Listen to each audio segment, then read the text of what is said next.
Hello, everyone, and welcome to Unity's official live stream. I'm your usual host, Hassan, and I'm back with another creator spotlight. So, that's the show where we bring on incredible Unity creators and look under the hood of their latest games. Today, we're joined by Alex Perrin, one of the creators of the hilarious physics based co op game Heavenly Bodies, which is the game we're going to be looking at today. First, we'll get a little history of Two Point Interactive, the studio behind the game. We'll then open up Heavenly Bodies in Editor and get a look at how the character rigs, the rope physics, and the fluid simulations were created in order to achieve that nuanced, weightless gameplay that the game is really known for. But before we bring Alex on, let's all get a look at the trailer for Heavenly Bodies.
All right, so we're bringing Alex on right now.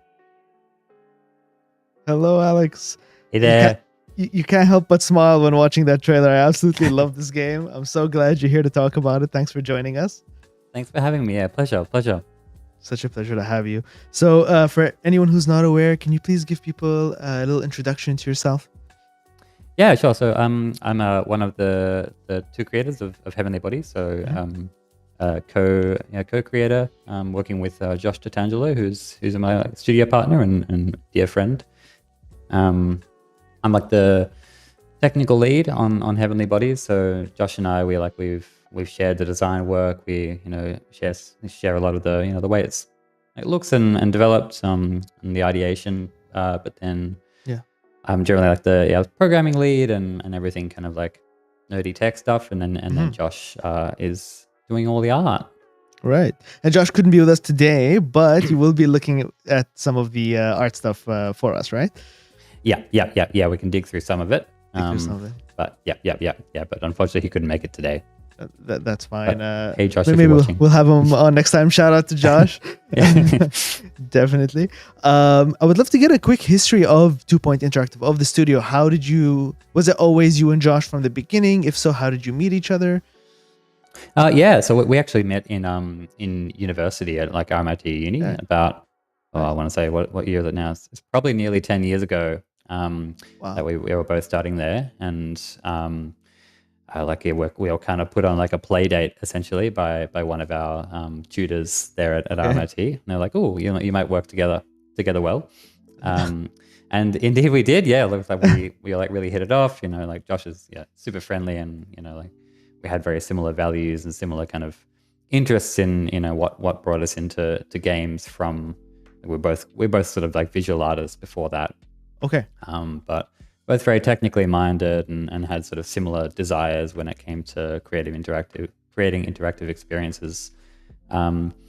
So we were like, okay, like we seem like a really good fit. We could just talk for hours and work for hours together, and then we essentially just started making things.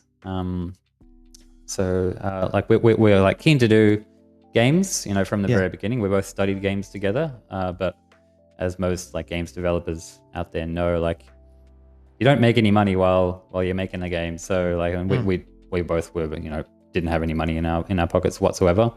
Right. So we kind of started working together, doing like general interactive digital media, your kind of websites and apps and.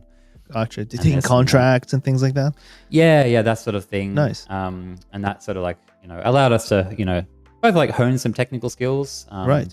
And just like pay the bills and save up pennies for it must have been like at least 5-6 years before we were able to start making some actual proper games.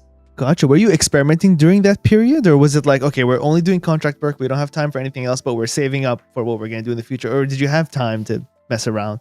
Yeah, like a little bit. Like we're experimenting here and there, and making, we'd go to like game jams or Nice. this and that, and just try and keep those muscles, those game development muscles, exercised.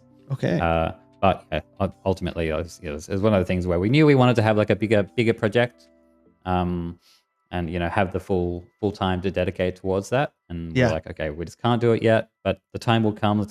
And then Oh God. eventually Yeah. it did, which is really exciting with Heavenly Bodies. That's amazing. That must feel so great to like you wanted it for so long, and then you finally got to actually working on games together. When did you decide, okay, now was it a certain like amount of, you're like, we have enough saved to go on for 2 years? What was the mentality there?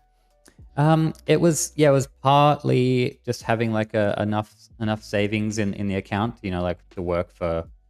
It was something like we had like 3 months that we could just really like prototype. Okay. Just really work on one project, Yeah. to see if we could get something interesting together. But it was actually, like we have to attribute it a lot to the support of formerly Film Victoria or now Vic Screen, who are like a funding body here, a government funding body, who like they Meredith Hall from there working at the time had like encouraged us to go for funding. We're always like a little bit shy and sort of didn't really understand the process and didn't sort of feel entitled to it. But she was like, no, get the funding, like apply for it. You've got something great here. Okay. And they allowed us to then fund, that allowed us to like develop the Heavenly Bodies prototype for like another 6 months without having to worry about where income was coming from. So that was a game changer. Wow. Okay. So you had enough to go on for 3 months, and in that 3 months, you built like a vertical slice, which you then took to a funding body, which extended the time, but still not enough time to finish a full game, right? So Exactly. How did you then keep going after that? Well, from there, so I guess this would have been 2019. I want to say. We had the opportunity to take our vertical slice that we built with Film Victoria over to a bunch of different like festivals around the world, little conferences, including we had our Gamescom, which was kind of the big one for us. The Gamescom in Cologne, Germany. Yeah.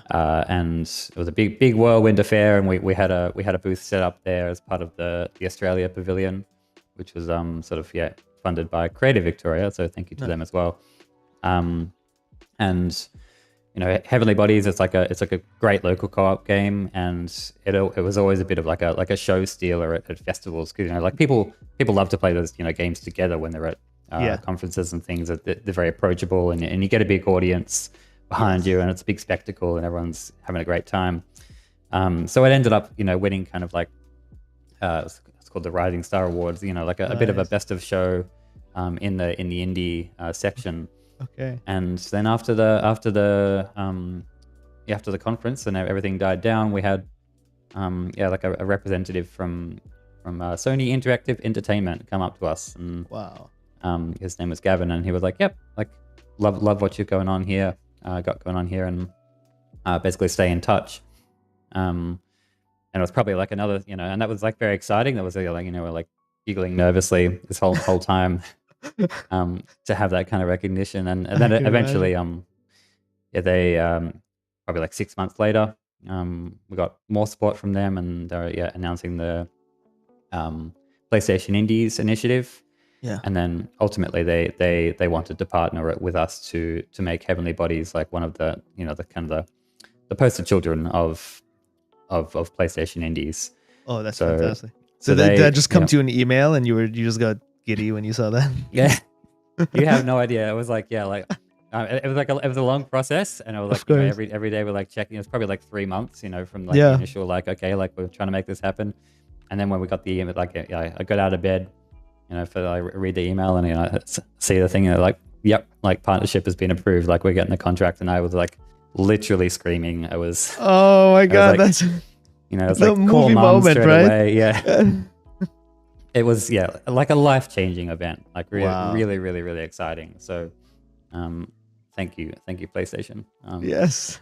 No, yeah, And they've been amazing to like you work said, with. a long journey there, and man, like this game would be such a show stealer. Like it would do so well at events, and as you said, it did. Like it's the people playing it. When you play the game with someone, you're just laughing out loud. You're having the best time. It's just hilarious. Yeah, it's just silly. Yeah. And I would love to hear more about like how you honed your craft before building Heavenly Bodies, like the projects you worked on before this, right? So you said you did some game jams. Were there other longer projects you worked on together with Josh? Yeah, like I think so. So starting in uni, we obviously had like a lot of experience just making games every week. You know, you're encouraged to make as many games as possible at RMIT, and Right. And I was constantly like I was like really obsessed with creating smaller games. Nice. Like some of the stuff we'll probably talk about, but like I was always just tinkering on kind of like side projects. A lot of those were like unreleased, but they're all, like I was mostly just making these games and little interactive toys for for myself, really. Like I was just excited to do it, and I was, it's excited to learn the process, and was essentially like honing my skills by making these little mini projects. Got like hard drives full of stuff, which I should release someday, but You should totally do that. Just the 2-point interactive collection of prototypes. Yeah. That's so cool. But yeah, so it's like throughout that time, like when we had a little bit of time during our like client work, we just like try and chip away at little things over the weekend, or nothing like it was all always pretty casual. Yeah. But we're just doing it day in day out for so long, and after that Just many getting years, better and better. like, yeah, you just kind of get the idea, and I think I'm like glad that we did just decide to do like contract,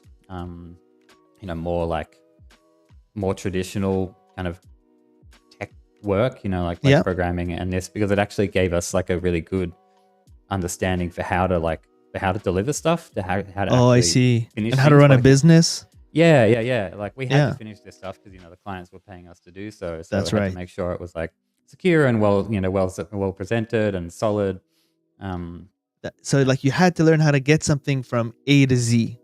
Yeah. Rather, Yeah. because I feel like so many times in game development, we spend a lot of time getting from like A to D, and then we move on to our next project, right? We do like steps A, B, and C, next project A, B, and C. Then we kind of get bored, and we move on to the next project. But when you have a client, like you said, you're forced to. There's no choice. You have to deliver.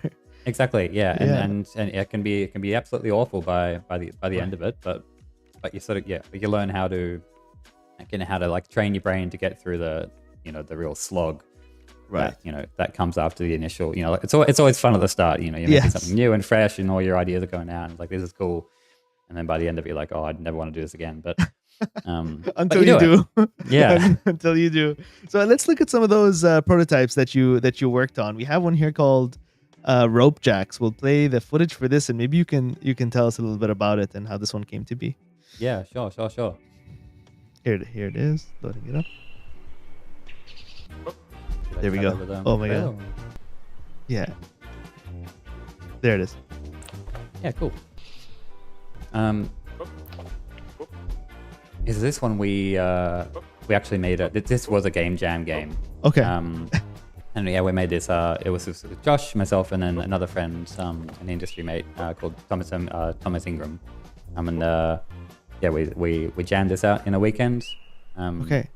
There's another. You can kind of see there's a lot of similarities there between like Rope Jacks and Heavenly Bodies. You've got this. Like this is the first ideation of the rope physics. Right. And it's actually the same exact tech, except probably built this thing like 10 years ago now. Yeah. But I actually know Thomas Ingram because you said the name, and I'm like, wait a minute, I know that name. Oh, yeah. So familiar. He's one of the moderators on our on the Unity Discord. That's right. He's incredible guy. Yeah. Yeah, absolutely. Shout out, and he's actually in the chat right now. He says Hey, Rope Tom. Jacks forever. Shout out to Vertex. His nickname Vertex. Oh, that's such a nice surprise. And the game looks so cool, and I love the form of the actual like lumberjacks. Oh, they're just these balls. It's like big squishy balls. Yeah. And it's a similar thing in like where we were like focusing on like getting a lot of like expression out of like a dual analog controller. Yes. So like really using the triggers and the joysticks to kind of like control the sort of squishiness and the motion of the rope jacks in a really sort of satisfying way, or the lumberjacks, in a satisfying way. So so like it's a lot of fun to make, and maybe we can revisit it someday. But it looks so fun to play as well. I mean, it's another thing like which we took to a few festivals just casually. Yeah. Like people would have a ball with it. Oh my god. You can really see the start of like Heavenly Bodies there, right? Yeah. I think it's a kind of a spiritual successor or predecessor in a sense. Yeah, for sure. And then you have another one that you shared with us called Pogo Cat. I've yet to look at these, so I'm seeing these for the first time. So, oh my god. So, this another physics-based game. Yeah. So there's like a definite through line here.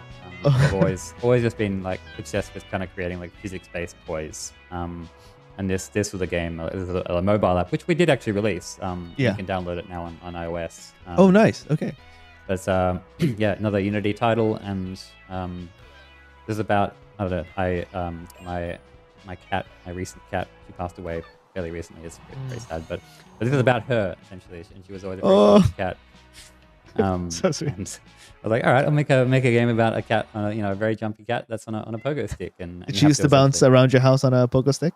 She not far from it. Yeah, I reckon if I gave her a pogo stick, she would. She would do that. She was a very bouncy cat. We have Ben Huden in the chat asks, Alex, did you ever play Gish back in the day? Gish, like Gish? SH, yeah. No, I didn't. I know the name. Yeah. Okay, I think it may have physics component, which is why they're asking. Right. Were you inspired by any other physics games that you were playing around, at the time, like the Quops of the world or those kinds of things? Yeah, a lot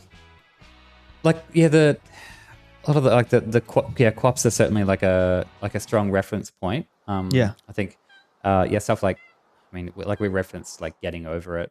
A lot for Heavenly Bodies in terms of like a good gauge for difficulty. I think that was a great game. In like it's like a great piece of research to demonstrate that players actually like they love to be furious, and they love to be like kind of fighting against themselves. And they love streaming it too. Yeah, exactly. Yeah, so we certainly took some notes out of that. But I don't know. I think I've always just loved creating kind of like physics puppets essentially, or like digital puppets. I think that's always what's been like really magical about like games and like digital interactivity, is you can kind of create these just like bizarre puppets and like interactive systems that just couldn't exist in reality. Like a cat on a pogo stick. See how they play together, basically. Or an elastic lumberjack, or like I made a game about, it's called Brolly Folly, and it's about you're like a little umbrella, or two of them, and it's like and you essentially fight, or you joust as little umbrellas. Jousting umbrellas, I love it. Yeah. But I need to see the room where you come up with all these ideas and what that's like. Totally, but most of the time it's just like walking down the street and you'll see something, I don't know, like you'll see like an umbrella being blown away, and it's like, oh, it looks like it's wait a minute. There's something there. Yeah. That's awesome. And then we have one more project you shared with us called Short Trip. So we'll look at that.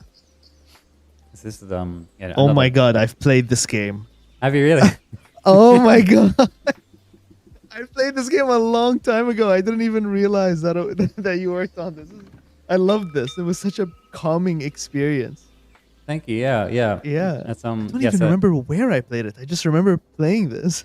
Who knows? There was like a web-based thing, so could have been anywhere. But I guess there's like a little bit of kind of like physics through line here as well. You got this kind of like physically simulated kind of like rail tram thing. That's, and you've got the passengers hopping on and swaying about as you move back and forth. but this was another side project essentially. Well, I was really curious about this one. Like, it's just such a, first of all, very unique art style, really beautiful. Just curious about who drew all of all of this. This is actually drawn by me. So this is more of a solo project. I got a bit indulgent Okay. with me to put this in here. Yeah. But it was one of the many things that we sort of both like Josh assisted with play testing and all this, and giving bits of feedback on the illustration and all that as well. So Got it. got to attribute something. But yeah, this was like it's all hand drawn, all with just like a pencil and paper. Incredible. And then scanned in, and did actually like assemble the world in Unity as well. So Okay. like use the sprite systems and all that to kind of arrange everything like a level editor, and then exported it out to like a custom scene graph, and it's essentially like a JavaScript based thing. Yeah. And what was in browser? okay? And what was the inspiration behind building this? Was it like you wanted to experiment with something, or did you really want to make just a peaceful little experience, or? Yeah, this one Meditative. this was like a bit of a like my sort of like what do you call it? So like a long time passion project. I've always been like an illustrator for a long time, and I've always liked creating kind of like finely detailed like 2D towns essentially. But always as a kid, like I would draw these towns or scenes or whatever, or your machines or whatever they might be, and I always want them to to come to life. Yeah. And for you to be able to like explore them. So this is like essentially the first attempt at bringing those illustrations to life with some basic interactivity, and was a study in figuring out if like hand drawn pencil illustrations could actually like look like half decent in a digital context. And I was like, yeah, really stoked with how it came out. Even just a little bit of like fine pencil texture. It was like surprising how forgiving like the graphite illustrations and that texture actually is in a digital context. Like there's not many drawings. There's probably only like a few pages of kind of hand drawn sprites and things. Okay. Which are then sort of cut out and together. so you like assemble it like a collage, and it makes it look like a lot more content that you actually have to produce, which is really cool. Did you have to scan it at a certain resolution, or were they small drawings? Were they big drawings? What was the? Yeah, like probably have some in here, but I Oh, don't know, really? like one of the little characters, like the cat character, is probably you kind of it's like like that big tiny. like it's really tiny on paper. But okay. But you scan them at like 600 DPI, and then and it works really nicely. Like when they're expanded like that, like the scanner kind of picks up on the nice pencil textures, and it looks really smooth. It's surprising. Yeah. Do you think you'd revisit that style again at some point? Yeah, definitely. Like I would like to do that next. Oh wow. Actually, but we're figuring out what's happening yet. We'll get to the next. Yeah. We'll get to what you're thinking, but just looking at back to Heavenly Bodies game you of course just released. Well, you released the game earlier, but then you just released, for anyone who's not aware, a DLC to the game last month, and we'll be looking at both of those things. But first, I want to look at the early footage of Heavenly Bodies, like early prototypes you had of the game, and we have some B-roll over here that we can play, and you can tell us a little bit about like then moving on to Heavenly Bodies. Was this like before you got the first DL, before as you were building the first vertical slice? What point in the process was this? I think this one was actually I reckon it was our like first deliverable to PlayStation. It was like our first like we'd already signed the deal. This is like the earliest build I could find on my computer in time for the stream. But it's pretty old. Like you can see, like it's got the old like intro cutscene and like this opening sequence, which is now sunlight. Like it looks so different. It was like wild booting it up. But yeah, this would have been like a little way into development, but like we made this thing like we essentially gray boxed the entire game.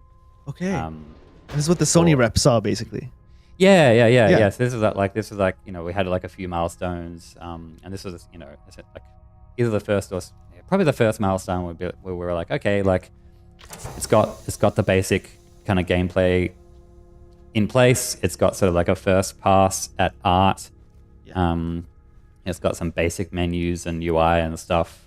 Like it's playable. Right. Like it's got a long way to go in terms of like refinement and sound, like art and sound. But still, some decent, a lot of polish there. With the black and white, the zoom out, the cutscene, like things were already looking great. Thank you. Yeah, like I think we tried to sort of like get in that kind of core visual elements with like tried to establish those quite as early as possible, just to make sure they would actually work and communicate. I even got the little manual in here. It's missing some translations, but well, I mean, I guess that's how you get it's like goes a long way in getting the attention of publishers and things like that, right? Having your game just be eye-catching. Yeah, exactly. And it just kind of it's I was actually like surprised going back to this to sort of see how little of it had also changed. Right. Like it's I've done this mission and it's like it's basically this, right? Yeah. It really is. So like I think certainly in Sunlight, I think we like kind of nailed it the first time, and we didn't want to like mess around with it too much because I know we had like a very similar level like this in for all the festivals and conferences, and it always plays super well. So it was like, okay, like we know it works. Like we didn't really want to change it. First idea, best idea. Yeah, exactly. But you can see like this in this early prototype, like it's still got the leg kicking as like a way of like accelerating the player around. That's right. Pushing yourself around. So we actually ended up having to take that feature away because like players were like becoming too reliant on like kicking as like a form of mobility. Oh, I see. Okay. So wait, but then you brought it back? So to be clear, so you can always you've always been able to kick your character around, like you can always kick with the legs, but at this point in this prototype, you could kind of like launch yourself around, like even without kicking. Pushing off an object, just in the so air. It's almost I like see. Swimming. I see. It was kind of OP, like a bit of a power. But this moment was hilarious. This moment, so I was playing with a friend, and my friend knew what was gonna happen. I was distracted doing something else, and he like opened the airlock, and I flew out. But last second, I caught onto his foot, and I was like, "Oh, you!" That's so good. That is, yeah. That is like the. I didn't do that on purpose. Played it off.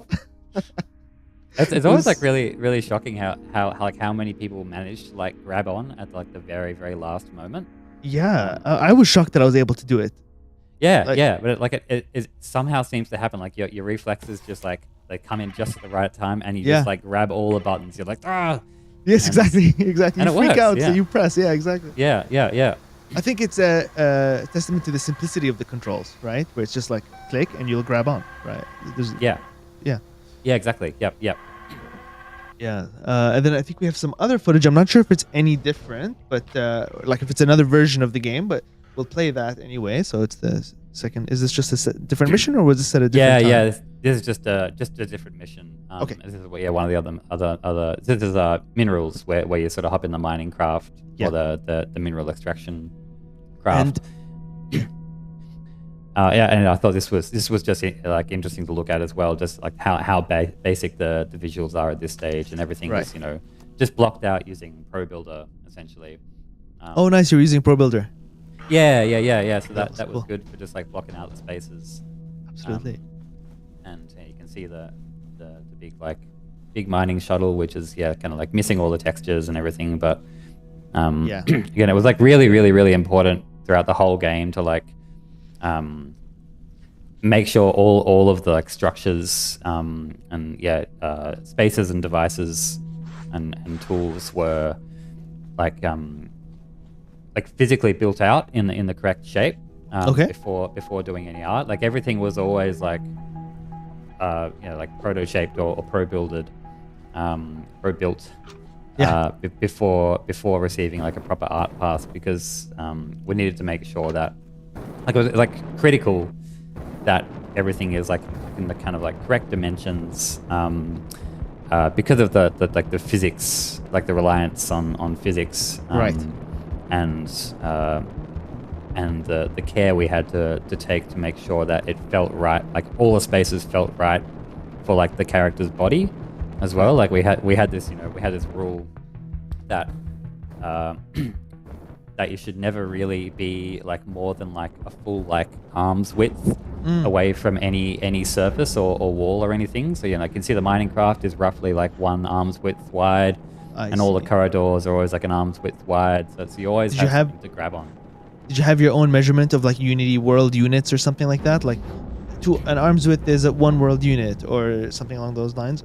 Or would you just throw the character in and stretch their arms out and see how it felt? Yeah, we just sort of had like a character mesh which we would just like drag around. Drop and be like, it. okay, it's kind of yeah. The character was your ruler in a sense. Yeah, exactly. This room is yeah, 3 yeah. characters wide. Yeah. Yeah. Makes sense. And then we have some footage of what the game could looks like right now. So I want to put that up so people can compare. Between everything. Yeah, and this is when you really realize, okay, how much work has gone into. Like I noticed the shaders were very similar. You had some of the screen space effects, but you still did a lot to really polish the game. Yeah, like the lighting is completely different. Saturation, like really lovely soft shadows, and and Josh is like, I was like, oh my gosh, it like made me appreciate just how much work Josh put in as well. Like between that like prototype phase and and the final release, like every surface is so like meticulously painted and detailed. Like it looks beautiful. And it's all hand painted, all the textures. Yeah, they're all.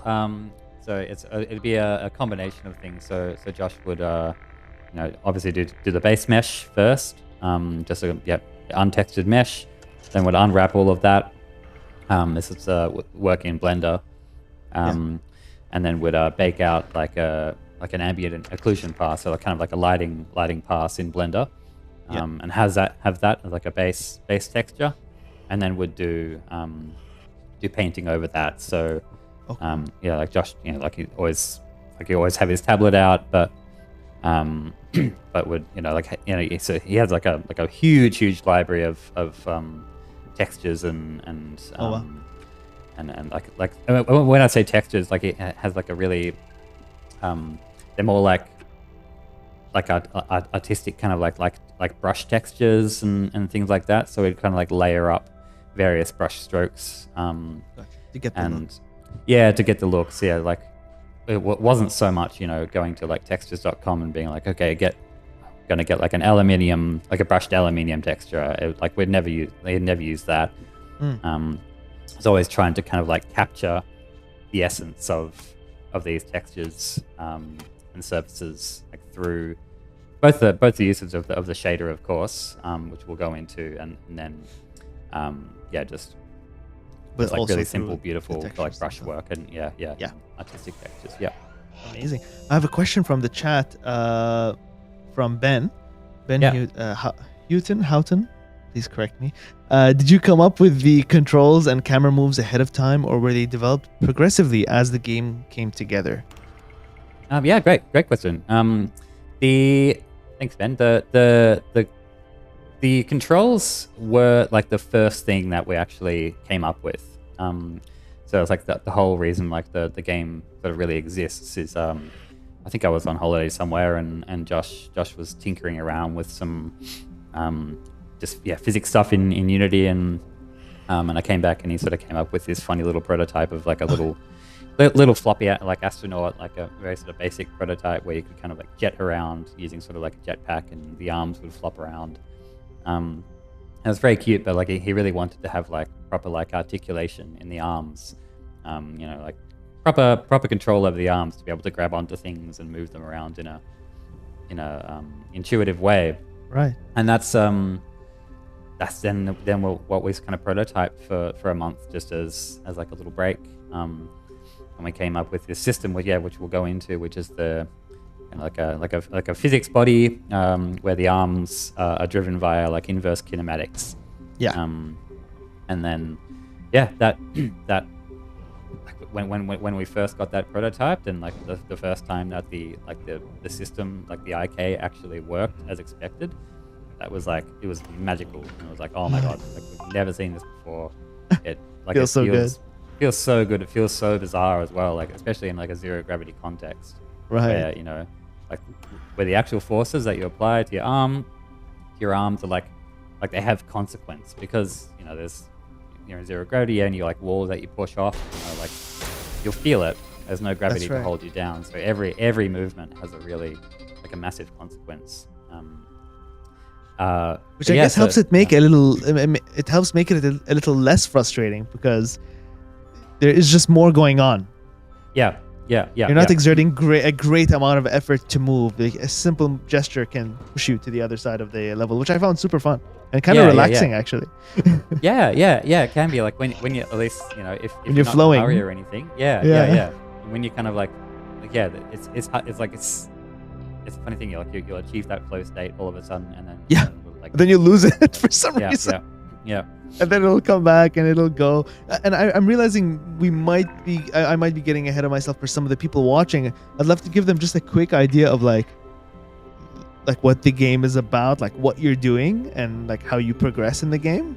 Yeah, sure. So essentially the base game is set across like seven missions essentially. Mm-hmm. So you're an astronaut or a pair of astronauts, as you see here now, that have been tasked to essentially like repair and maintain this big like rickety space station that's up in Earth's orbit, and so through the exclusive use of your arms, which you can move around using like a joystick or like two joysticks, and then for each arm, is it? Yeah, joystick for each arm. That's right. And then using the triggers of a controller to grab with your hands. You can grab on any surface, any item, or even like each other, for example, to push and pull yourself around this space station.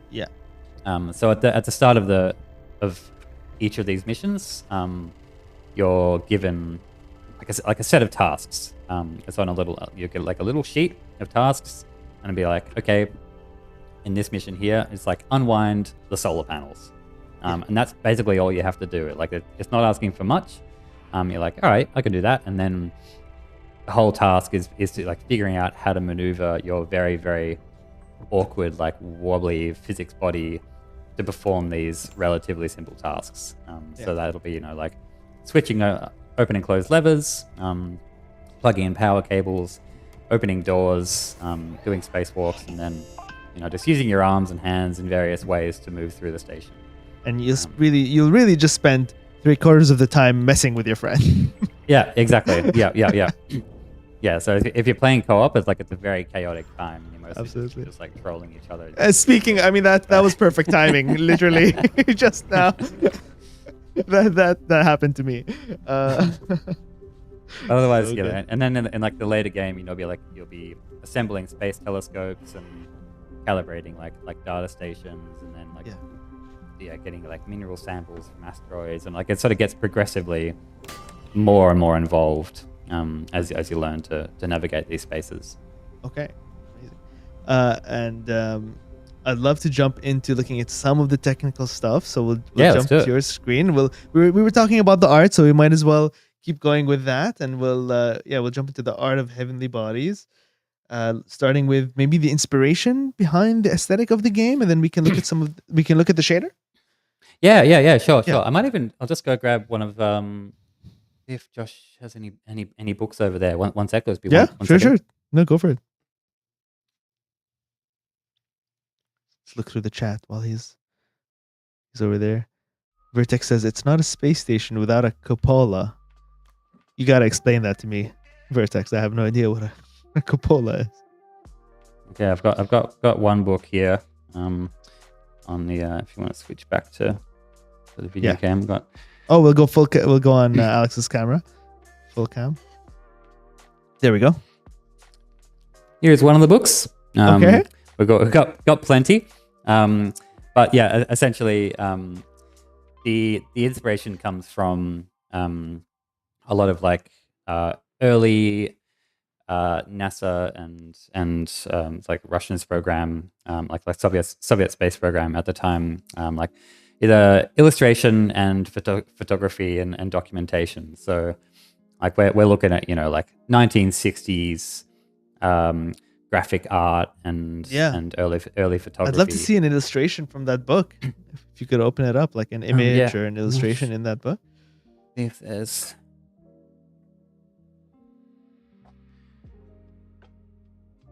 so we've got like here's actually a couple of nice graphics. We've got some. You can see these like are actual photographs. Yeah, these are actual photographs. Nice. We've got like the really like harsh kind of like washed out lighting. Which you see in the game. Yeah, absolutely. It's probably not the greatest reference, but there's actually there's some good diagrams in here.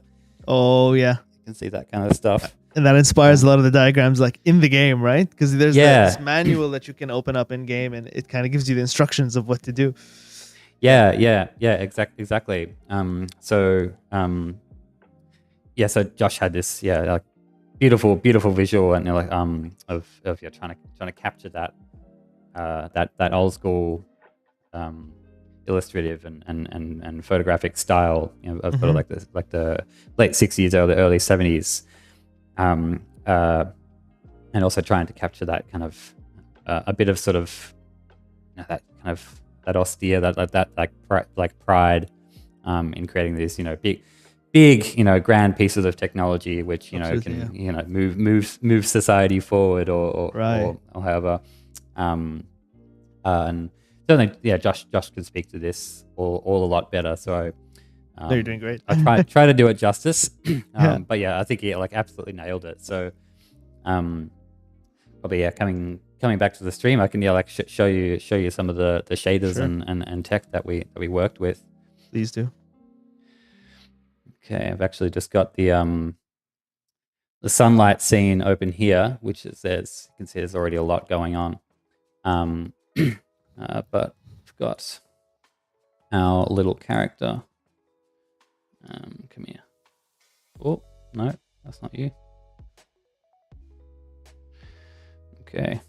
There they are. Their little T-pose. Yeah. So like the kind of the core one of the core elements of defining the Heavenly Body style is through a shader which which Josh initially prototyped, I think using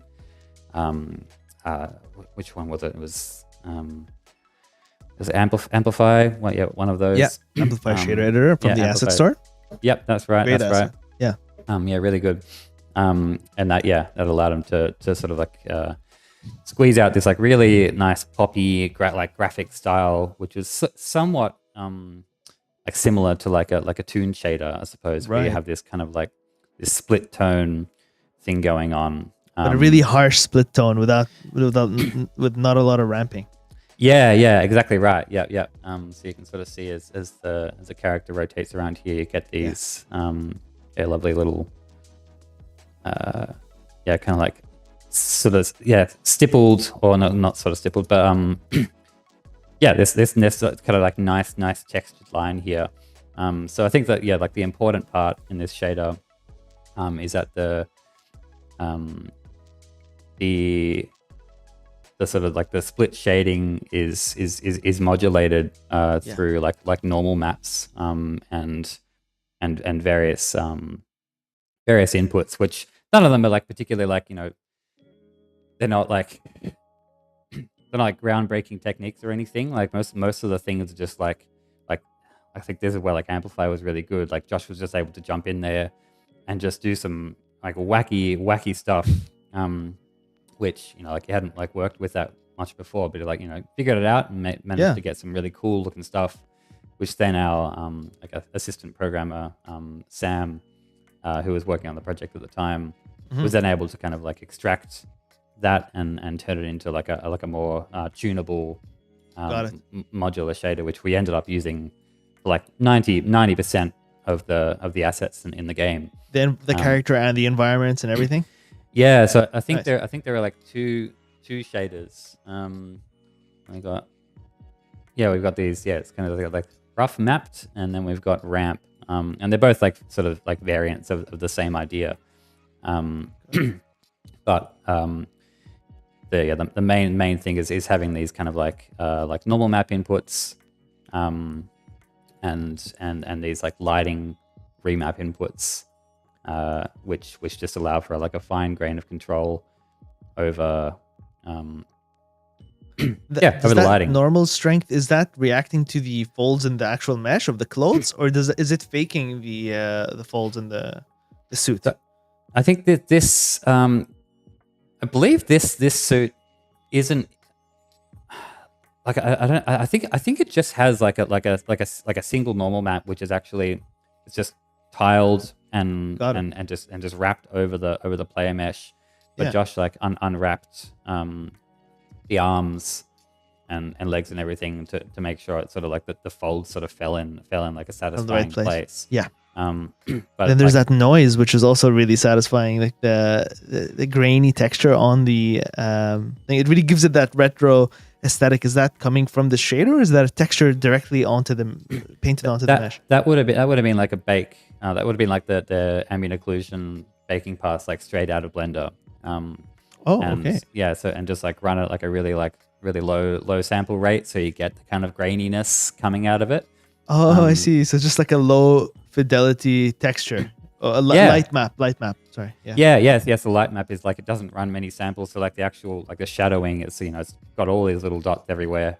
But was that an accident that you ended up falling in love with, or was that done very purposefully?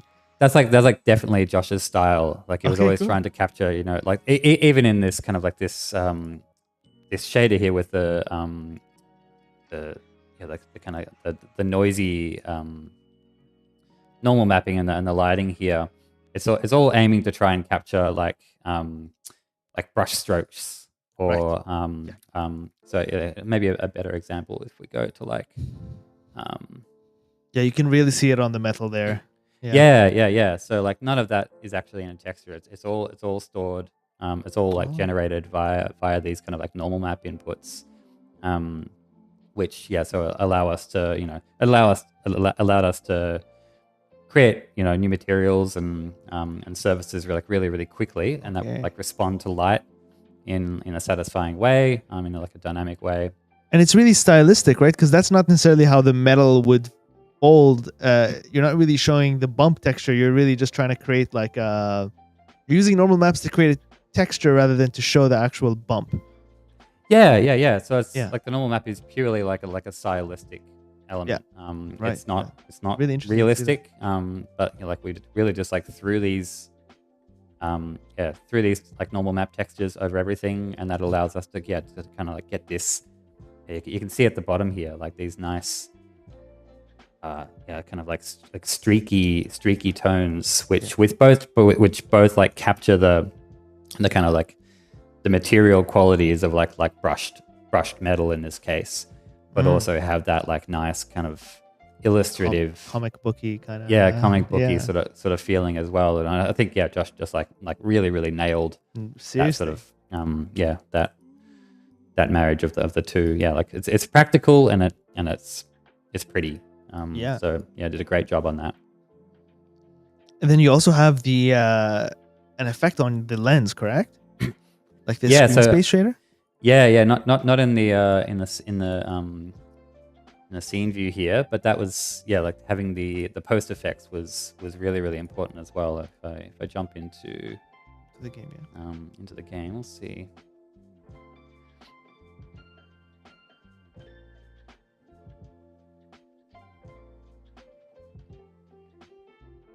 Let us know if you have any questions in the chat, and I'll definitely bring them up. While I'm showing this, I can also show one of my favorite things is being able to drag around the character. That's so satisfying. It's so good, isn't it? It's like it's more fun than the actual game. Sometimes you can just, it's really good, and you can drag anything around. So good. Yeah. Anyway, I think anyway, little sausages in space. Yeah. This is actually a really good thing for play testing or like testing the systems really quickly. You can just drag stuff around. Oh, that's great. That's a tool you made, eh? Just to be able to pull things around. Yeah, exactly right. Which is lovely.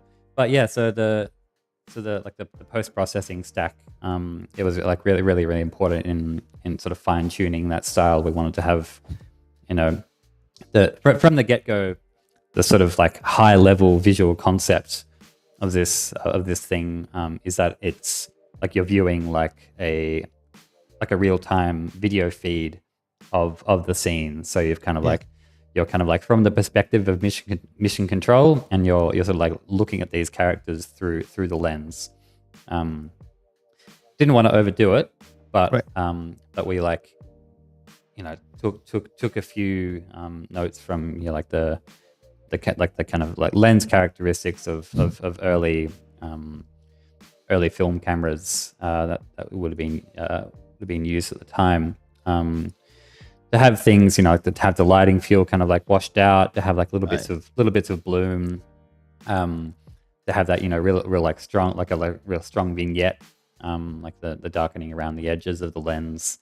You can see like on the character, it's this kind of like nice, you see the like bloom, soft bloom around everything. And of course, I don't know if it really comes through here on this resolution, but there's also, you know, a little bit of film grain and all that. Right. Is it possible to see the post processing settings as well, the stack? Yeah, I'll see if I can. I think that's it. Oh, there we go. There's one of them. Let me see. We've got like a few here. Oh, yeah, that's a good one. Oh, wow, that's a big change. Okay. Yeah, cool. Really makes it dramatic. Yeah, so you can see everything is like pretty flat. It still looks all right. Still looks good, yeah. But like with, you know, we can like run through all of the steps. And so we've got our bloom, which sort of gives you that almost like a Vaseline lens. Yeah.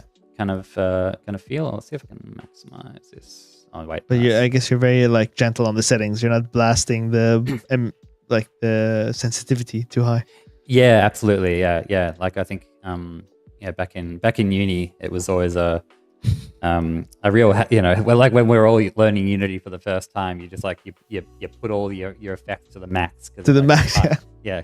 The games are just like yeah, everything, and it thanks your computer, and we're like, okay, we're not going to do that. Like we'll let the art be, you know, be good from the base, and then we'll just like add little bits just to squeeze out the most quality we can. So we got bloom, and then we got grain, which you probably can't see, but vignette adds a nice little focus. It kind of like reduces a little bit of the noise over the screen, as in like the kind of the visual noise. Color grading was really important. Just you know, like sort of, it feels really warm and summery, and then you chuck on some color grading. It's like, oh, now we're in like deep space. Right. It feels cold. But the sunlight, like the highlights, you know, feel really hot. You know, when you're in the sun, you can almost like feel the UV rays. Yeah. And I'm pummeling down on your suit. Strong contrast there. Yeah, and of course some motion blur, which sort of comes through. When the airlocks open up, you notice that. And certainly long out the spacecraft. Yeah, totally. And then this grayscale, which I think is a dynamic parameter, which enables when the game pauses, for example. Okay. Yeah. And before anyone asks, this was the built-in pipeline. You started this game like 5 years ago, I think. Yep. When URP and right. HRP were very early on, so built-in. Yeah, absolutely. Nice. All right, so now the moment everyone has been waiting for. How did you get everything to jiggle that way? This is like I think the skeleton works. Yes, yeah. Oh yeah. It's like, what jiggling are you talking about? Everything in this game jiggles. Well, So talking about the skeleton. Yeah. Let's get rid of who's that? That's not great. Just gonna see if I can get rid of that planet. Sure. was very Darth Vader of you. Let's see if we can just get rid of that. Okay, so stay still. Okay, so yeah, here's our little character. It might look a little bit different because it's happening at runtime. In fact, maybe we'll try it like this. Sure. But yeah, essentially, this player rig, this whole structure has actually not changed a lot since our like first iteration on it. It would have been like 4 or 5 years ago. So pretty straightforward. In a sense, we've got like a skinned mesh renderer. That's the backpack, but where is it? Body. Yep. So we got our sort of like wobbly body skin. Yeah. And that's just what do you call it? Skinned and rigged to a. In fact, I will stop it because that will make it a bit easier to show. Mm-hmm. Where are you? There you are. I always wonder what's under that mask. Just you don't see the eyes, so it's so. I can tell you that there is not much under there. It's probably, are we gonna really get a face reveal? Face reveal time. Oh, it's just another lens. All the way down. Visor's all the way down. Yeah, like pretty straightforward skinned mesh renderer. We have our little legs, and we've got our arms, of course, the spine, and does all of this. So that's like pretty straightforward as far as rigs go. Yeah. However, we then have, is the torso just one bone as well? Because I feels like it's like a chain. I think so. We've got left thigh, so spine. Oh, yep. So we got that's so we got hip and That makes spine. sense. It's been a long time since I actually looked at this. But so everything would be like the hips, sort of the root there, and then we've got some spinal adjustment there, and that's everything like shoulders down, and then we just have the thighs, which are under the hips. So so the torso is pretty much one bone. Got a bit of a anatomy lesson for everyone. Yeah. The thighs go right under the hip. Yeah. The thigh bone connects to the shoulder bone, and then but then we have these. Not move that around. So I can bring that back. Discard changes. Come back. Eurizor says noticing it's a 3D model despite using rigid body 2D. Yeah, so the whole world is very, very 3D. Which was like a big challenge for like a good but big challenge for Josh to like have these these meshes which sort of had this cutaway established, and it's all just like done into the mesh itself. Obviously it gives the scene some lovely depth. We always wanted to like be able to like do like a 3/4 view or something like that. Right. I thought that would look really cool, but obviously with the 2D physics, like you need all of your surfaces to sort of have like a clear point of interaction.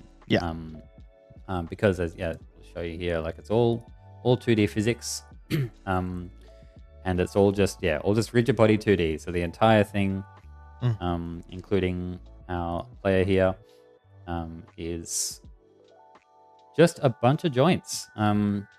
We've got thigh joints, or like little capsules. So we've got this label here. I think it's a to-do that's been there since the start of time. Go away.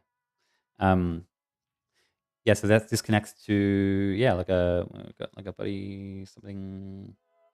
There'll be like a big torso collider here somewhere. Where are you? We'll find that torso. There it is. That's close enough. That's kind of the idea.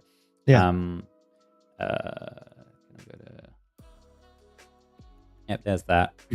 And we got thighs, and we got little knee bones, and then we have these things called the shin kickers. So these are actually like we have our sort of like knee bones, which are like which allow for sort of a little bit of movement between like the angles of the thighs and the shins.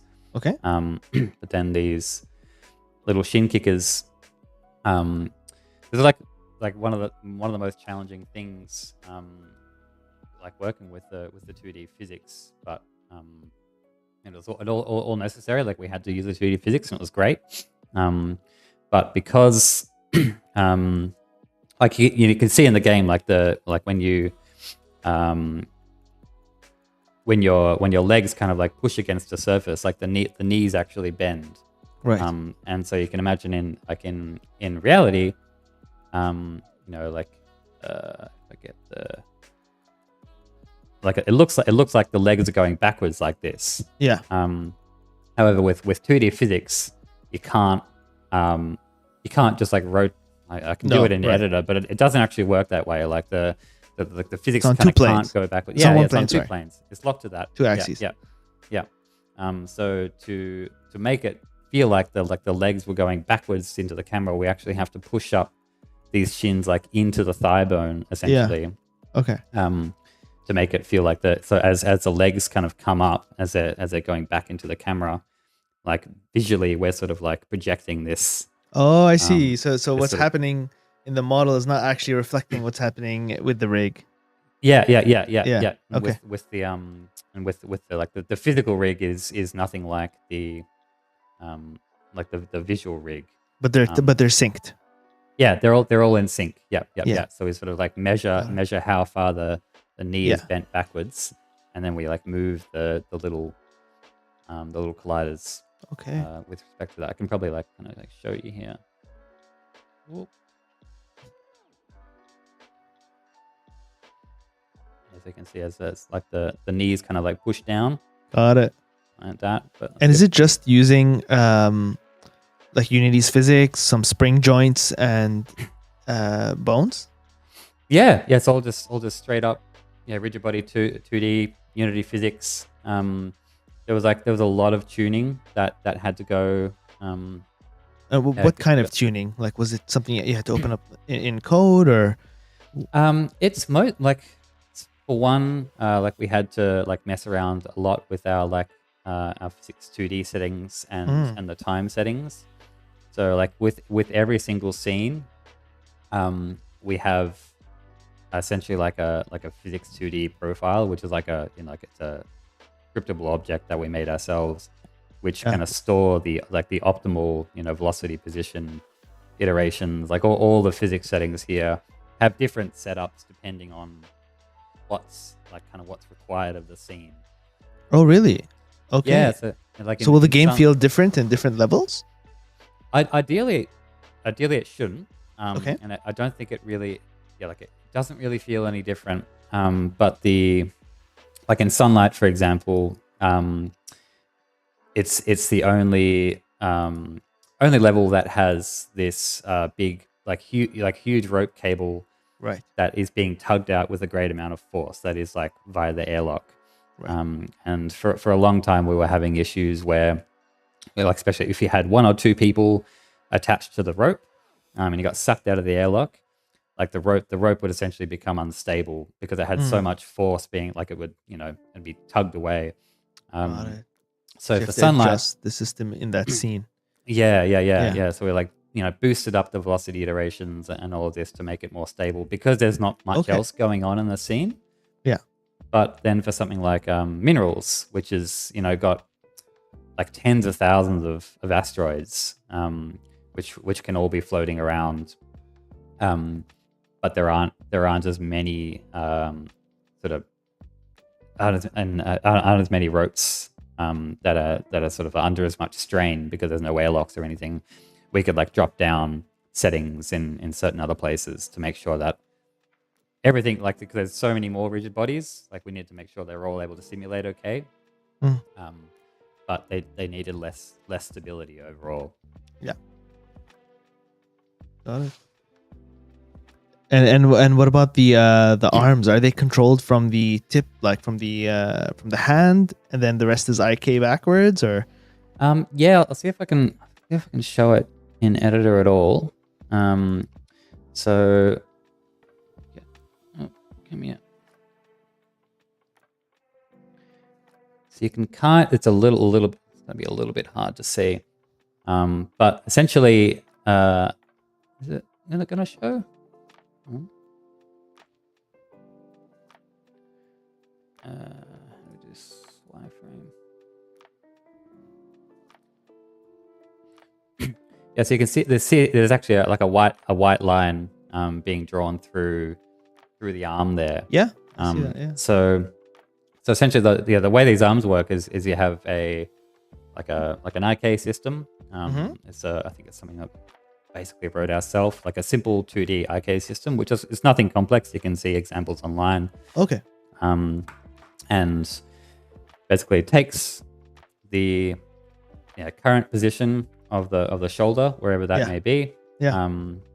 And then when you move your like analog joystick in a given direction, the IK system essentially simulates one step forward, like where you want the arm to be. So if I can kind of like, does it simulate where you want the hand to be, or are you moving the hand and then it's simulating the rest of the arm?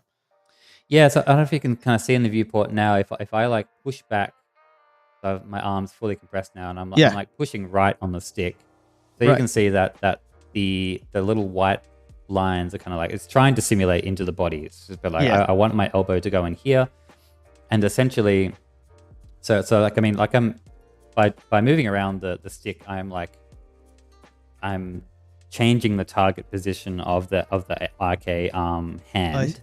Okay. And then it's calculating the angles, and then from there, the physics system then tries to like rotate both the shoulder joint in the upper arm, and then the lower arm, the elbow joint, to basically match the current angles of the IK system there. So got it.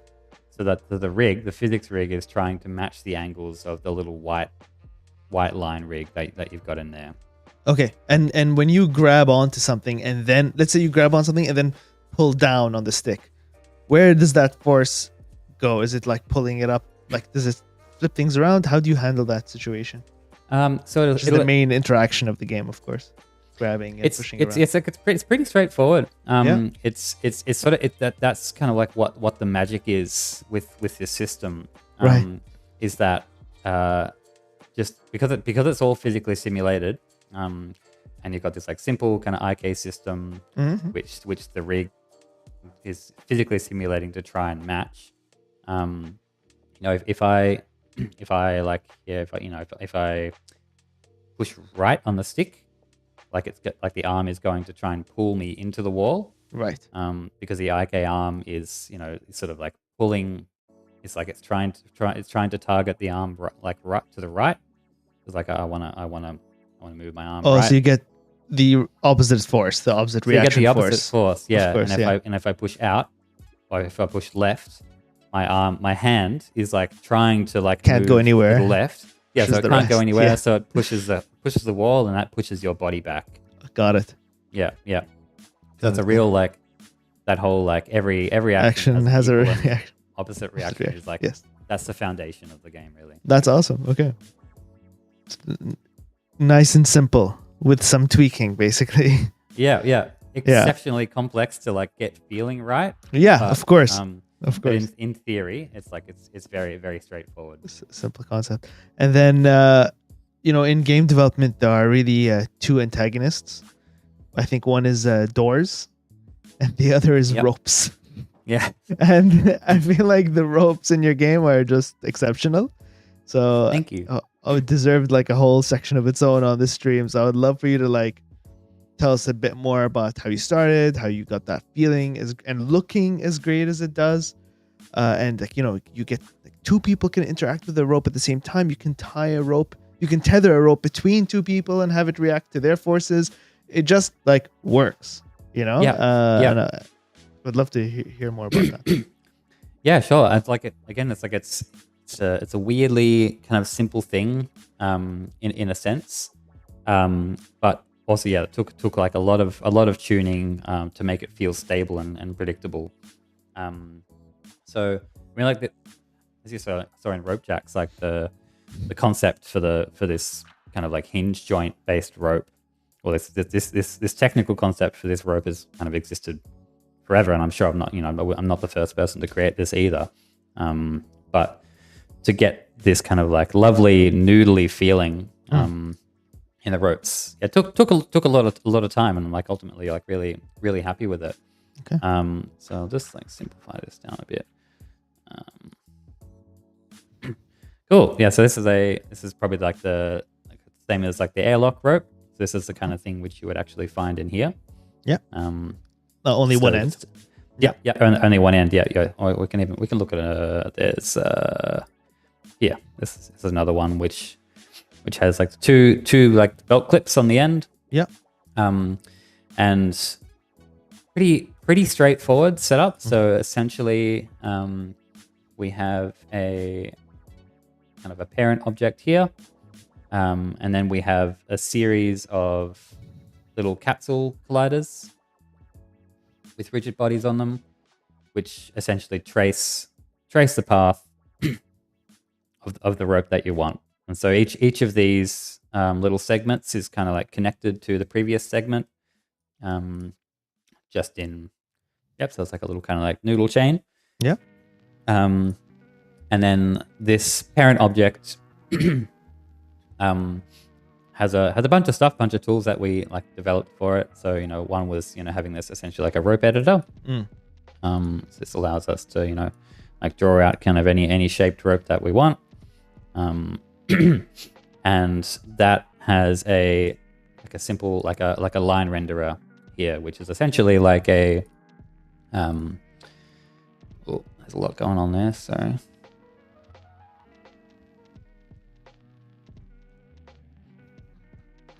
that's probably a little bit hard to see, but it's essentially like a 2D.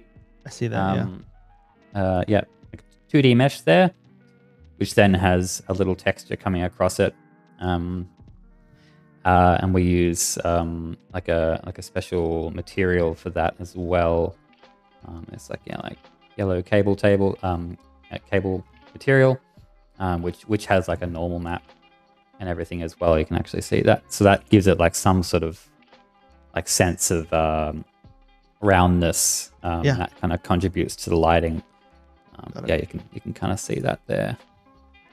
Like that. Yeah. So it's all really just a 2D texture with the illusion of being 3D. Yeah, exactly. And I think that's always like read really, really well. So then so that the rope script itself then basically like when the simulation happens, I'll just see if I can move this back.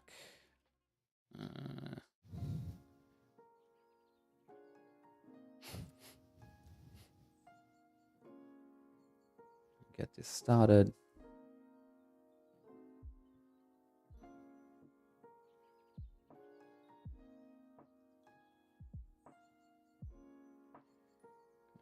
Our noodle. Oh, look, I've broken that one. That's okay. This one's okay. Yep. So you have. So you have it's just lovely. Come on. How do you avoid like rough edges with the subdivisions of the texture? Is it just a lot of subdivisions to make sure that it's smooth? Yeah. So there's just like in the line renderer. So there's like a line renderer point for each hinge joint, essentially. Oh, my camera is frozen here. Sorry. Oh, here we go. Cool. Actually, no. That's a good point. So, oh my gosh. We have like the line renderer is doing like a lot of the heavy lifting, but that was actually a really important point, is that we for every, you'll actually see there's the rope. Okay, here we go. Yeah, so you'll see There we go. there's not too many physics joints here. There's probably Okay. there's only like 10 joints, but you can Yeah. see there's heaps of subdivisions in the actual line renderer. That's right. So that was actually done using we use like it's called like Catmull Rum interpolation, where essentially like starting from the start, like we take this position, Mm-hmm. and then the end of the next. So we take like this point, and then we essentially we then sample like a bunch of points kind of across those 3 points and smooth that out. So like interpolate across all of those points. Okay. So we probably have like 3 subdivisions per segment here, and that allows us to have like relatively low. Like we need to like have as little segments in this rope physics as possible, because they do tend to get unstable when you have so many joints. We have too many, right? And stacked together. Does it also lead to any optimization issues when like there's just too many collisions happening, or? Yeah, exactly. Yeah, like ropes are actually one of the most performance intensive things in the entire game. Yeah. So yeah, we had to like reduce the amount of elements as much as possible. Right. Because like this rope system it's also being driven by a script which applies forces to it, like applies a torque essentially to every one of these segments to try and like keep them parallel essentially. Like when you have a piece of rope, like when you twist it like that, or say you have a pool noodle and you try and bend it, it's always going to try and keep its shape. It's going to try and go straight. Yes. So we sort of took the pool noodle idea and said, for every segment, if it's trying to bend this way, like we apply a force to basically counteract that. Oh, okay. So it's like manually. So it checks the angle and then applies a force when it reaches a certain angle. Yes. Until it becomes obtuse enough to escape. Yeah. So each of these segments is checking for the angle against itself and its previous segment, and then it's applying a force to try and like smooth that out. Got it. And that's kind of the trick to making it sort of feel I see. really. That's how it retains such like a nice shape all the time. Yeah, Okay, cool. exactly. Yeah. Do you do something similar with the body at all, so that the body doesn't stay twisted at times, or? I think the body is pretty much just, where are we? I think the body pretty much just takes whatever beating that you give it. Like, I mean, the legs certainly, like when you spring them down, like they'll compress out like that.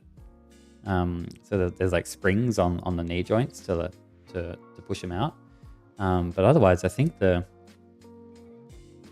are like obviously there are like limits on the joints. So like if I try it won't go all the way. Yeah, it's not gonna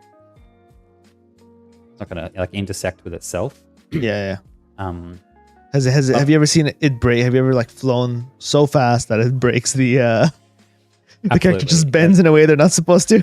every single day. It's like it's not hard. You can do some pretty horrible.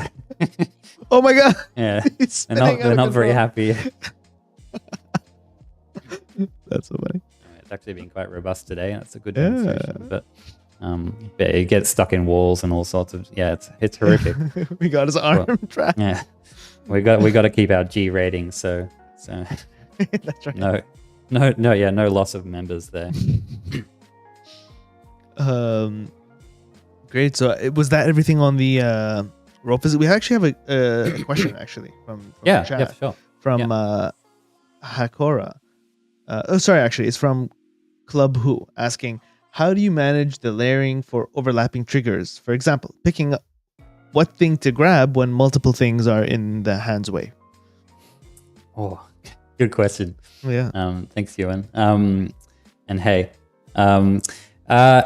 this is actually. This takes me back. Yeah, so essentially, every object in the scene, ropes are a good example. Have this component called a grabbable, which is little script that we chuck on any surface that has a collider, or essentially something that we want to be grabbable. And this component has essentially like a grab priority. It's all using kind of like, we use like a scriptable object architecture thing, but essentially, we have here like grab priority, default, highest, low. So the rope here has a low priority. So basically when the hand, whoa, sorry, buddy. Oh no. Where are you going? All right. Okay. So when a hand is reaching out to grab something, let's see if we can go to the rope.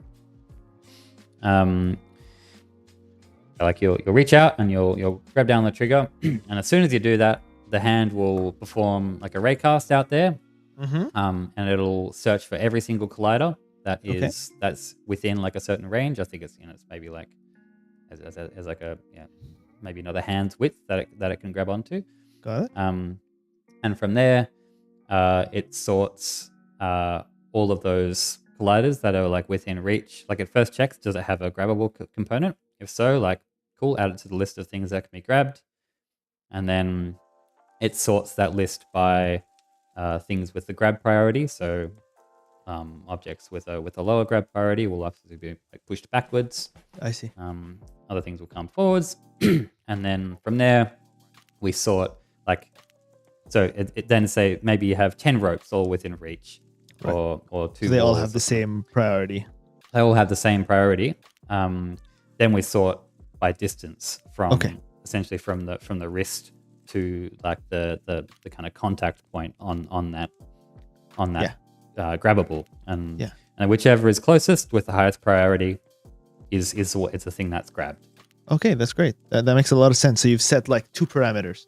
Once it gets past the first gate, it goes on to the second one, and then exactly. And if there's two objects of the same hierarchy and they're within the same distance, you're probably just gonna grab one of them, and that's not a big deal. It's just totally random. It is what it is. Yeah. Okay. That makes a lot of sense. That's a great question. Thank you so much, Club Who. Keep your questions coming. We'll keep asking them. And then another thing you wanted to show us, and we all really want to see, is the fluid simulation, right? So this is also like a really impressive thing, and like the air pressure in the game isn't just one big force; it's actually simulated. Yeah, this is something which I spent far too much time on, and was like pretty indulgent, because I think in the base game it's probably only used in like two places ultimately. But I got obsessed with creating this like a grid based fluid simulation. And when I say fluid, I mean like gaseous fluid, as in like oxygen or air. So I think like in game dev, fluid simulation can refer to water, sand, air. It's just the mechanics, right? Whatever like material you might be talking about, but I think they all follow this kind of idea that it can sort of flow, and that whatever is moving around next to it, whether it be sand or air or water, kind of has an effect on the neighboring particles, I suppose, like a particle simulation where like you got either grains, drops of water or grains of sand, or in this case like single units of air. And so for our simulation, we use this like grid cell based kind of like a density simulation here, where we have let's see if I can grab. No, I don't have that. Vacuum simulation. Okay.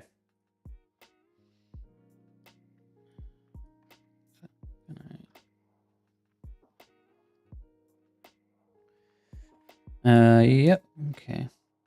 Yeah, cool. So each of these little sections here all have essentially like a grid inside of them. So we have on the right here, we've kind of got this like big big grid here, Mm-hmm. which is something that if I actually can stop this. Oh, so all these blue grids, these are the grids for the fluid simulation. Yes. Yeah. That's right. Yep. So essentially, each of these cells here is sort of is the idea is that each of these cells contains a certain amount of air. Yeah. Say like if it's fully blue, it has 100% air, and if it's fully transparent, then it has no air whatsoever. And when and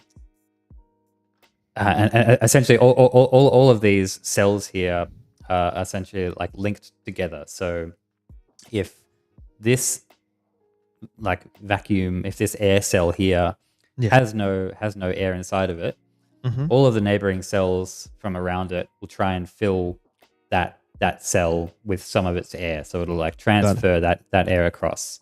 Yeah. So each of these grids will kind of like try and keep like an equilibrium of air, Diffusion. Yeah, like diffusion. Yep.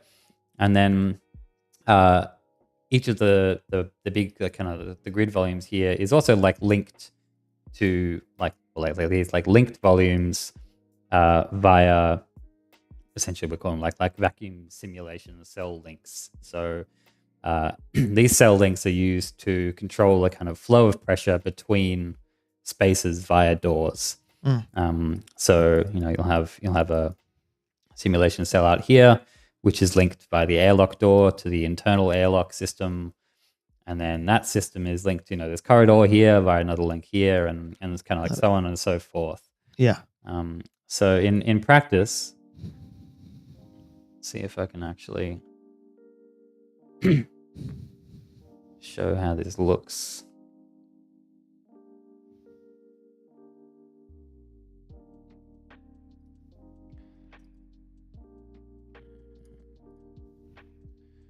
Just do it in the scene. Maybe pop open. Yeah, it's not ideal, but it'll have to do. So you can see all of these cells, all of these grid cells are currently full of pressure. They're all pressurized. Got it. I was actually very proud of this because it took so long. But if I do a vacuum depressurization in a safe way, so I've like close the door internal first. Here, close the door. Yeah. Which I did not do, by the way. When you did it the fun way. Yeah. But if I then do the external depressurization, you could actually see there that the airlock physically depressurized this like internal volume. Right. It'll repressurize it again. It goes blue again. Oh, once you close it, it pumps air back in. It pumps air back in, so it actually controls the pressure of this airlock in the same way that like an airlock actually would. Yeah. Then conversely, if I I'll do it the other way. I see. You'll open that up first. Open this up first, and then if I pop this one, see it all starts to depressurize. Yeah. But can you see the? It's all left, and so that force will just throw you out. Yeah. I'm seeing if I can bring up these things at all. The vector. Yeah. Okay. You can't see them now. So these doors here are still closed, for example. Right. But hopefully if you can see this, if I pop these open, you can actually see these like fluid vectors here. So the pressure is being sucked out. Oh, you see the vectors. That's great. So good for visualizing. Yeah. Yeah. Okay. So the air is being kind of sucked out of this cell, and these vectors are showing the direction with which that air is being sucked out of that cell. Yeah. So it can do the same over here. And that's the force. Those are the forces. These are basically forces that'll be applied to the character. Yeah, to all and everything. objects. To all the objects. Yeah. So you can see the objects. They'll be sort of sucked through, and they kind of sometimes they do a bit of a dance, but they'll eventually be sucked out of the airlock, just like that. So and you play that little animation just to visualize it, right? I'm guessing those are disconnected. Which animation? Sorry. The little effect, like the air effect on the right. Oh yes. Game view. Yeah, that's right. So those air effects are actually they're like the opacity or the visibility of these air particles are directly linked to the amount of air which is flowing through like a corridor or a door. Oh wait, so it's a particle effect that's tied through numbers to the pressure, but it's not actually a visualization of the actual vectors. No. It's Yeah. It's kind of it's like an approximation essentially. Approximation. That's It's like, really cool. It's like, yeah, like yeah. Yeah. Yeah, you that's it. got Yeah. really accurate with this, huh? So I have to ask, like, did you try just applying one big force, like in a few directions, like, or maybe like, forces all pointing towards the outside Yeah, before like, I think building this simulation? certainly, yeah, like in a super early build, which I was looking for because it's like it's Yeah. hilarious. It looks wild.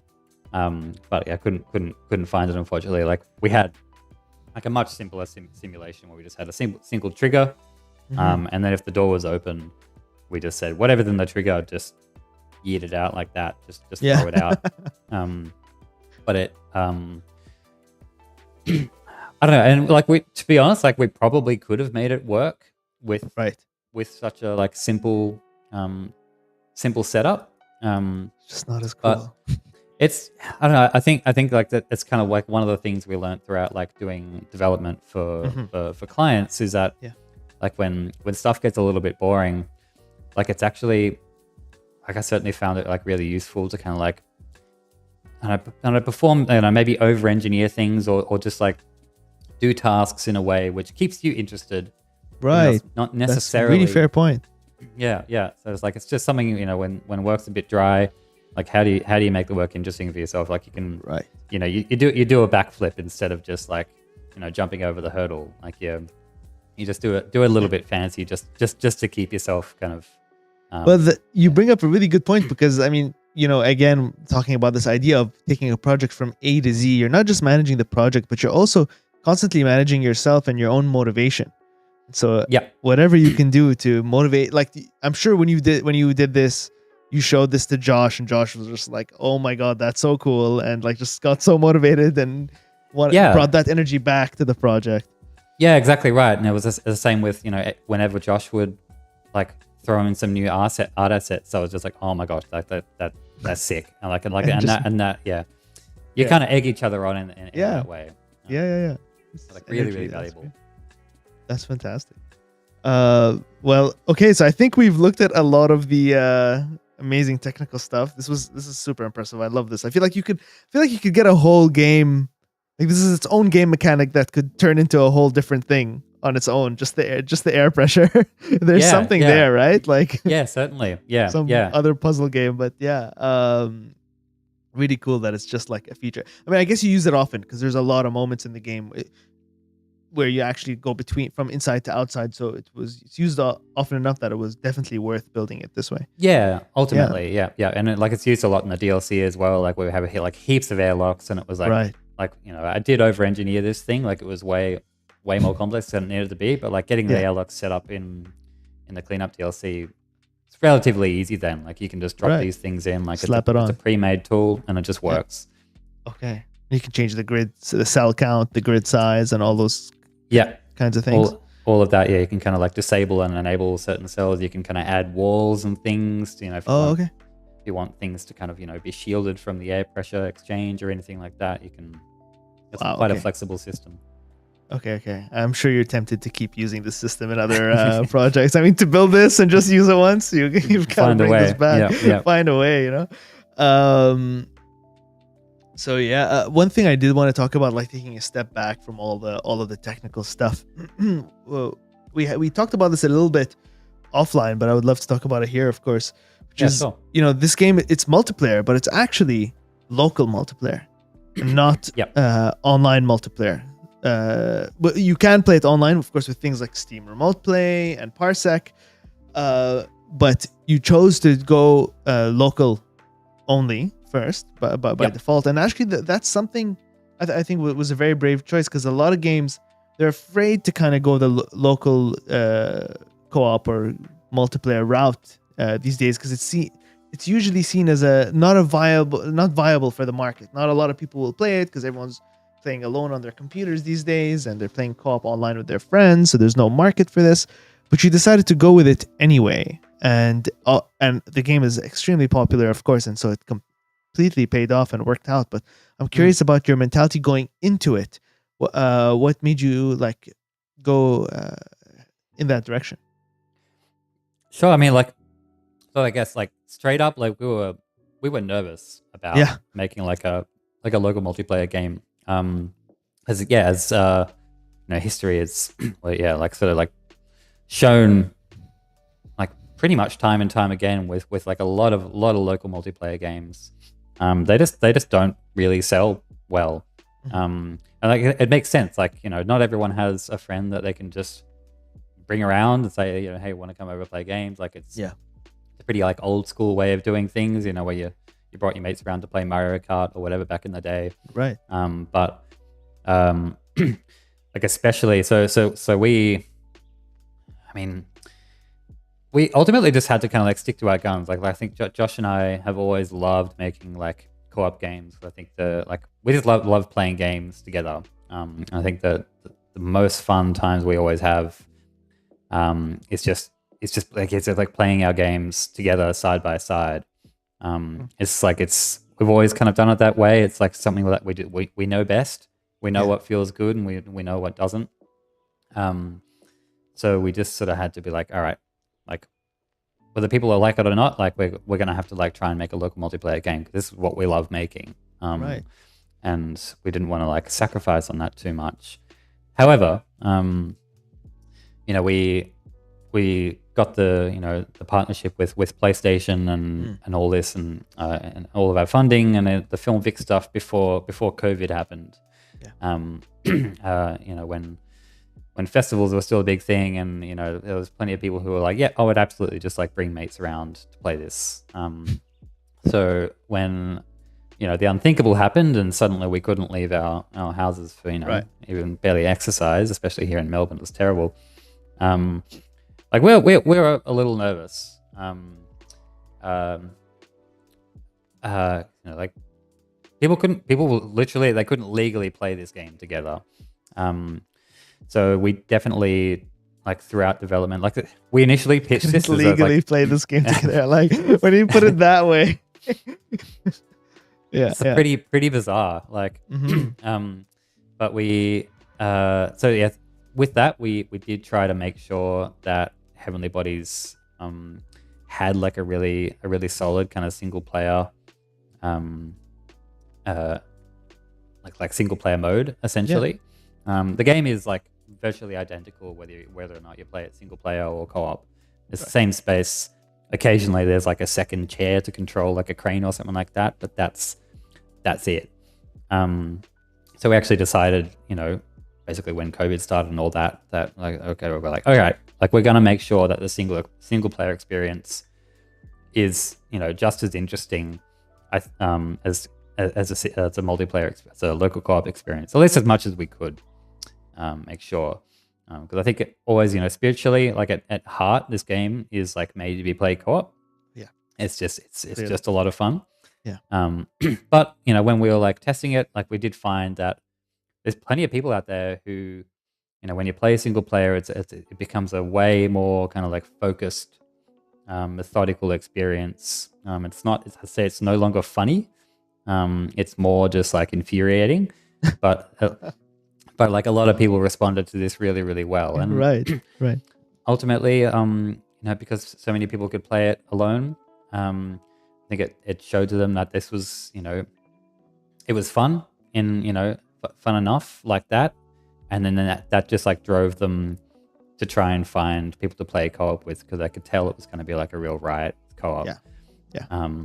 And like we're very, very lucky in that services like Steam Remote Play and Parsec were really kind of just like became like really big, like as we were developing Heavenly Bodies. So you know, whether it's like new video codecs or whatever they were using to make this stuff work. Basically, like when we got to release, like Steam Remote Play was just like, okay, like we've gone 1.0 basically. Like this is now a solution that people can use. Yes. And well, like, many people would argue like it's not like a direct substitute for multiplayer. And it does have its drawbacks, and that's fine. It's, it is what it is. But heaps of people use it, and it works. Yeah, especially like if you're not playing like overseas. If your partners are in at least the same country, it's fine. Do you get data on that? On how many people are actually playing the game in remote play? Is there any way to track that? I don't know actually. I have to have a look at that. Interesting I know to like see. a lot of streamers always did it. Like when we had like Markiplier and Jacksepticeye play it, and Nice. I'm quite certain they were doing it remotely, and Yeah. like they proved that it could be done. Right. So So that, people followed. yeah. Right. And there's also the share play, right? You were telling me about PlayStation share play. Yeah. So PlayStation, like if you have PS Plus, like you can use the share play service, and that works in virtually the same way. And if you're not too far from your player partner, like it's a really good solution. Right. Like my mates, playing through the cleanup DLC at the moment using share play, and they're having a Nice. great time with it. So Good.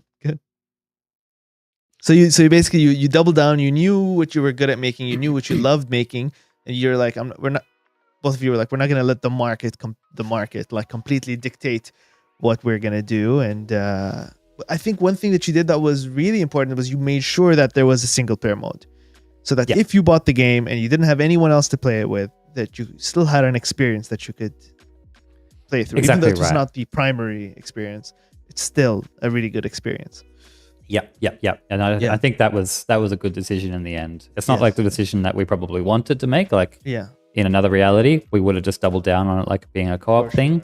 For sure. But I think it was a really, really good decision. Because you could imagine people buying the game and then being like, hey, I can't play this I don't have anyone to play this with, negative review, and then that'll like hurt you in the long run. And exactly. Yeah. Yep. It's made a lot of That was sense. very fortunate. Yeah, but I think it's all just like good timing as well with Steam Remote Play and Parsecs kind of coming to the forefront, and great. The visibility around that was really good. Yeah, it really worked out, and then you went on. It did super well, and then you went on to make a DLC as well, which we haven't talked about yet, but we do have the trailer for that, and I'd love to show that off. So we're gonna cut to a full screen of the trailer of the game, of the DLC, and then we'll jump back, and you can tell us a little bit more about the cleanup DLC. So let's cut to that trailer.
There you go. You can see a lot of really cool mechanics in there, like the gravity gun and the fire extinguisher and a whole bunch of different things.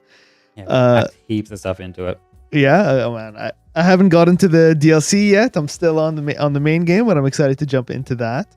And on Steam, I believe there's the cleanup edition, so you can get the main game and the DLC as a package. Yeah, and we have that in the link in the YouTube, so we'll drop a link to that in the chat as well, so definitely grab that.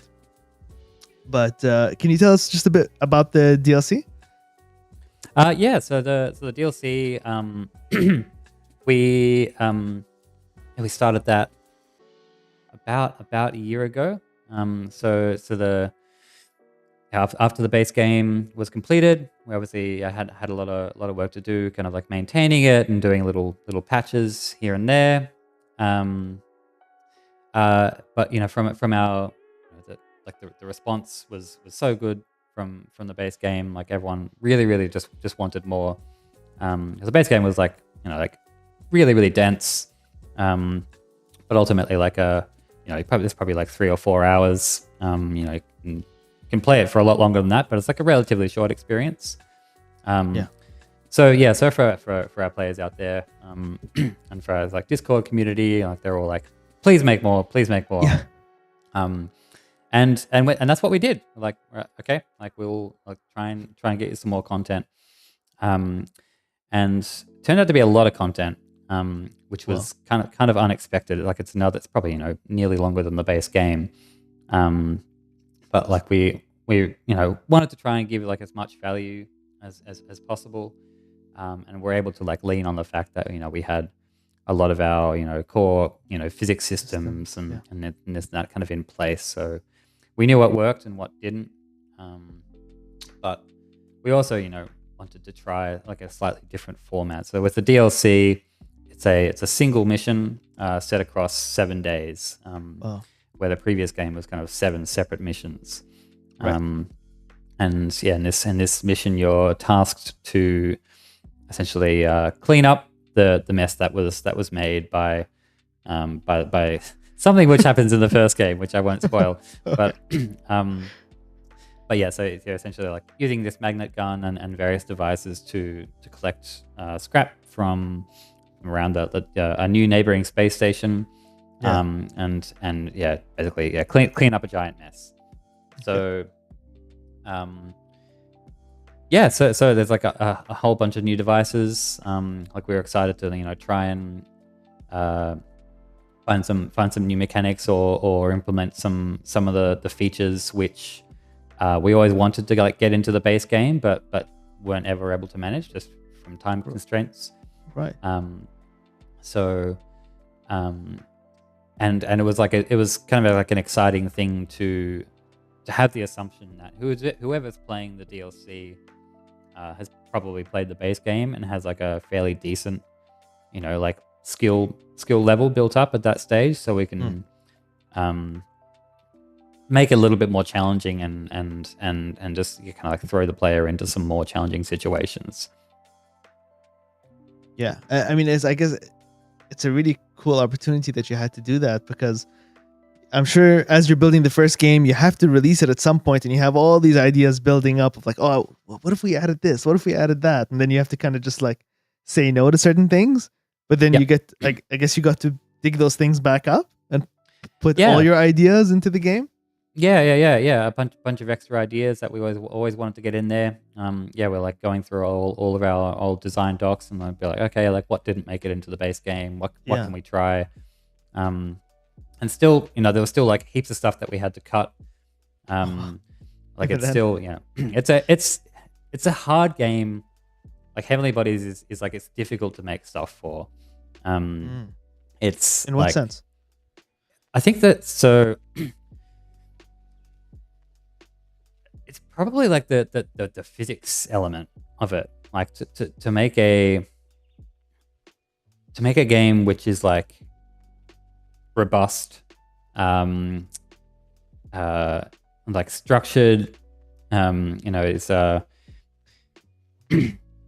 there's this like inherent kind of like unpredictability and instability that comes with physics simulations, like computer physics simulations. Like they're not perfect. Stuff is always intersecting with each other when it shouldn't be. There are things will just freak out. It's like it's very, very hard to get things to behave in like a deterministic way where we want this thing to move in a certain way. And I was like, well,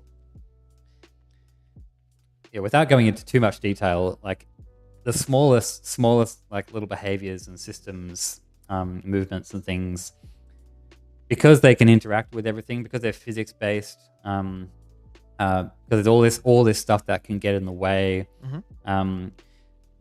It's just like immensely complicated, immensely fiddly.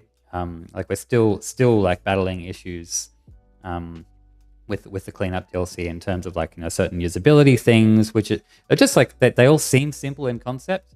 Like you've got like multiple tools on your tool belt in the cleanup DLC, and trying to make sure that the tools don't kind of like collide with each other when they're like stuck to your belt, because otherwise you can't really grab them properly. Right. So we have to have these like immensely complex systems to like turn off collisions at certain times between certain tools. Things that might then- appear to be simple. Yeah. Yeah. But then, if you turn off collision between the tools or something, then when they come off your belt and the collision needs to restore, then The moment it maybe- restores, it might be No. inside something else and it'll fly off. and then, Yeah. and it'll be intersecting, or like it might go into a wall or something like that. Yeah. And then it's like he's like, yeah, just turn the colliders off. But then no, like it's like everything has repercussions because everything course. can be anywhere all at once. Yeah. I I think I've seen that movie. yeah, great one. Yeah, loved it. But it's actually about heavenly bodies, but Yeah. yeah. So it's like it's tough. Like everything, like we have all these ideas, but we're just like, oh no, it's actually everything is like way harder than we initially thought. Right. And all the spaces need to be like designed in such a way where they're like readable and you understand what can be grabbed onto and what can what's collidable, and it's every game that gets released is a miracle, and you can kind of see why when you start making games, because like everything needs to be considered to within an inch of its life. I always love to use this old like a story that we had when we're making the base game, where the airlock systems for the main airlock in Sunlight, sometimes the internal door would close, but not quite. Like it just wouldn't close. We couldn't figure out, and the airlocks just got jammed. It would like soft lock the game. It was like a game breaking bug where like the internal door wouldn't lock properly. I'm like, what is going on? Like, why is this happening? Like I was investigating all the systems, poking around the scene, and then eventually, like after like a week of troubleshooting, we found that there was like a corn chip, like a little like chip, like a crisp, like stuck in the cavity of the door. And it had been like sucked into there during like an airlock decompression, and it would happen occasionally. So this like little chip would get like stuck inside the door. Oh my god. And then the door wouldn't close properly, and it's just like, and this stuff happens all the time. Like when stuff is physically simulated, like stuff just gets You just stuck. never know what's gonna happen, right? It's meant to be unpredictable. Yet And you then have it to is. solve problems. Yeah, Then yeah, it is, yeah. And then people get frustrated. Like, why isn't it closing? Well, there's probably something stuck inside of it, and it's Right, kind of like right. it's kind of romantic in a way that the space station actually does get jammed up with stuff. Yeah. Like, Yeah. it's kind of cool, but when you don't expect it, it can be When you confusing can't, and when it's not frustrating. clear, when the clarity Yeah. is not there, is Yeah. the issue, right? Yeah. Exactly, you wouldn't expect a corn chip to get stuck in the airlock doors, but Exactly. there you have it. Yeah. I think, and with building the DLC, you also started to use visual scripting a little more, right? So that Josh could get his hands dirty with like building events and doing some gameplay programming. And I think you set some of that stuff up. So, and I think you're going to show a bit of it. Yeah. Happy to show a little bit of it. Cool. Because actually a lot of the time during the development of the DLC in the early stages, the Discord community is going to hate this, but I was actually like working on getting online multiplayer working. Okay. I worked at it for probably nearly a year, trying to make it a proper solution. We got very close. We had like something like really, really good. But ultimately, multiplayer is so difficult, especially when you don't start with multiplayer from the start. Right. Converting something to be online is even harder than doing it from the ground up. Yeah. And it would have taken like another 3 years to actually get it done. So while I was working away on that, Josh didn't have sort of much to do. So I was like, okay, like maybe we can find a way to get Josh like programming the gameplay. Yeah.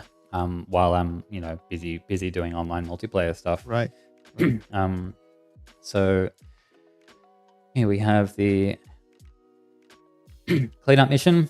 So you guys got all the airlocks and stuff as well. But yeah, so we used visual scripting. We started with Bolt at the time. But then it migrated to, we were on an old Unity version, and then migrated to visual scripting when we upped our Unity version. Where is it? It is under machines. So it was actually really, really good. So we like I basically wrote like a bunch of nodes, a bunch of like kind of like abstracted nodes and tools which Josh could then use to make these like scriptable graphs. So I'm just gonna pull up one of the machines. We had like so essentially like none of these graphs are really like controlling any of the complex physics systems. Like all of these systems were set in place. They were good to go, and then like they're very low level, so they're sort of hard to work with, very finicky. Yeah.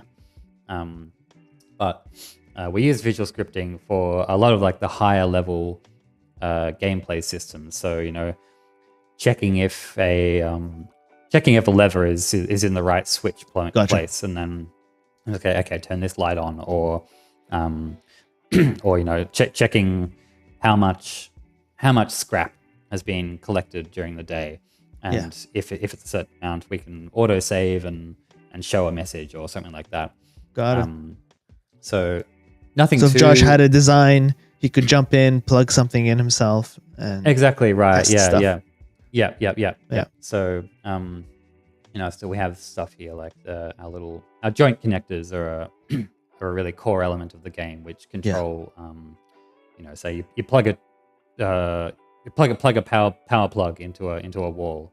They have joint connectors there, and they connect two rigid bodies together via a joint. And so Josh was able to hear say when what are these? Yeah, so these are power sockets for what are they? For something.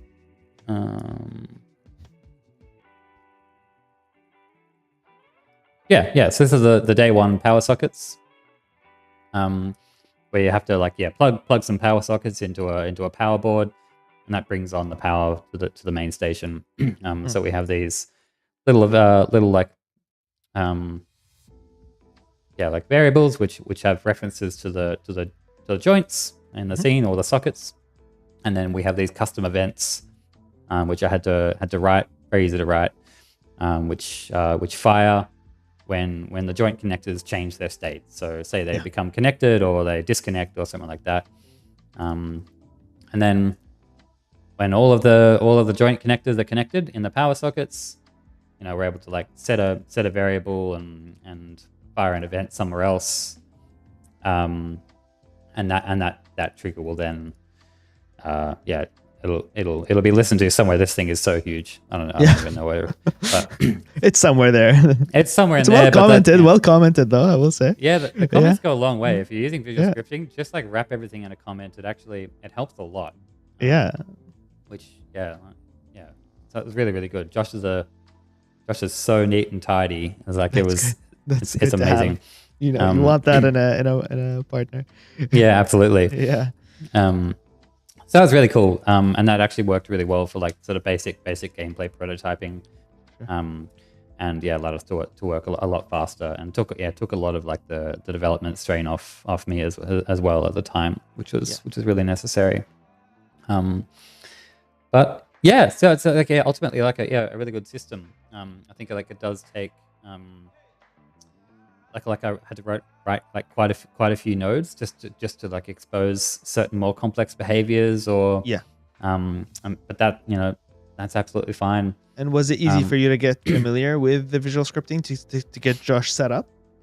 Yeah. It was for me, as a programmer, I found visual scripting, the way this works compared to something what's the other really, really popular one? I forget the name of it. There's Playmaker? Another works with Playmaker. It doesn't matter. Node Canvas maybe. There's another one which sort of works in a different way, but this I find visual scripting, the logic is very, very similar to kind of how you would write logic just in C# or whatever. Like right. the kind of Exactly. the way it's structured. It's Just visual, gets rid of but the it's syntax basically. yeah, exactly. Focuses But on like the it's logic. totally, and it's really really easy to understand. And I was able to run through Josh through the idea of the like events Yeah. which are a little bit conceptually hard to wrap your head around initially. Like yeah, I was able to sort of explain how that works because I knew it in C#, and it's the same in Visual Scripting. And he was like, "Yep, cool, sick," and then just like ran away with it really quickly. Amazing. So it was really really good.